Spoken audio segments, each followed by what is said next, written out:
திமுக ஆட்சிக்கு வந்தால் முதல் நடவடிக்கையாக மதுவிலக்கு அமல்படுத்தப்படும் என திமுக பொருளாளர் ஸ்டாலின் தெரிவித்துள்ளார்.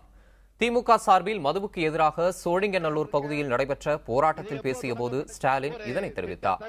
மேலும் மதுவிலக்கு தொடர்பாக திமுக தலைவர் கருணாநிதி வெளியிட்ட அறிக்கையும் போராட்ட அறிவிப்பும் பல கட்சிகளுக்கு அச்சத்தை ஏற்படுத்தியுள்ளதாகவும் அவர் கூறினார்.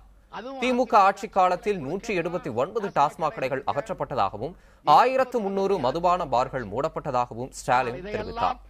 திமுக ஆட்சி காலத்தில் 2009ஆம் ஆண்டு முதல் புதிதாக மதுபான கடைகள் திறக்கப்படாது எனவும் அறிவிப்பு வெளியிடப்பட்டதாக ஸ்டாலின் நினைவு கூர்ந்தார். மதுவுக்கு எதிராக திமுக தொடர்ந்து குரல் கொடுத்து வருவதாகவும் தற்போது அதனை தீவிரப்படுத்தியுள்ளதாகவும் ஸ்டாலின் தெரிவித்தார். இதை யாரும் எதிர்பார்க்கல. ஏன் ஆளுங்கட்சியாக இருக்கக்கூடிய அதிமுக அதிர்ச்சி அடைந்து விட்டது. இப்படி அறிவிப்பை கலைஞர் அறிவித்து விட்டாரே என்று அதிர்ச்சிக்கு ஆளானார்கள். மருத்துவமனைகள், பள்ளிக்கூடங்கள், இப்படி பொதுமக்கள் அன்றாடம் பயன்படுத்தக்கூடிய இடங்களில் அருகில் இருக்கக்கூடிய அந்த கடைகளை ஏறக்குறைய 350 கடைகளை திமுக ஆட்சியில் இருந்த போது கலைஞர் முதலமைச்சராக இருந்த போது அகற்றினார்.